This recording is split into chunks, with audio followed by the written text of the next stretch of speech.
Today we're going to be recreating Yumm sauce, which is a really unique, delicious, savory sauce by the fast casual chain Cafe Yumm. They're really only in the Pacific Northwest, but this sauce has a very dedicated following. I get a lot of messages of people asking me to recreate this sauce. Now, the exact process and ingredient amounts are private and trademarked, but the ingredient list is public knowledge. So I've been testing several variations of this recipe and I've come up with a sauce that is incredibly similar and tastes almost identical. Like I mentioned, the exact recipe is private. However, we know all of the ingredients based on the label, and we also know they're listed in descending order. So the first ingredient is going to have the heaviest weight in the recipe, and the last ingredient is going to have the least amount of weight. So using that knowledge, I did some deductive reasoning and came up with this proportion of ingredients that I think works really, really well. We also don't know how the ingredients are prepared. However, based on several tests,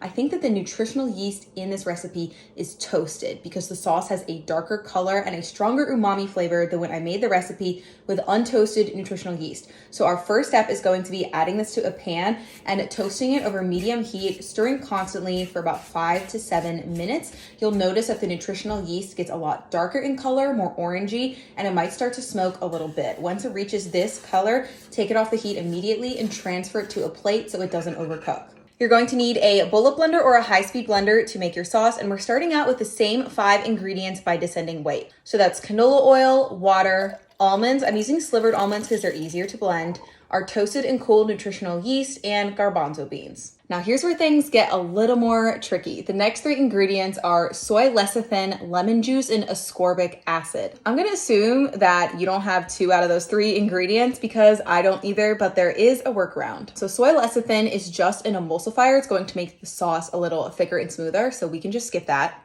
And both lemon juice and ascorbic acid are going to add acidity to this sauce. We can easily add in our lemon juice, and instead of ascorbic acid, we're going to add distilled white vinegar because it's the tangiest vinegar with the most neutral flavor, which will mimic this in the best way possible. The final 3 ingredients are our dried seasonings. We've got salt, garlic, and basil. We're also going to blend our sauce up first before we add the basil because you can see the basil in the Yumm sauce, so I think it's folded in at the end. Once your blender is sealed, go ahead and blend until you get a thick and creamy sauce, adding more water or oil as necessary. Then you're going to stir in your dried basil at the end and you have your delicious copycat Yumm sauce. And that's my recipe for my Yumm sauce copycat. I hope you guys try it out. So good.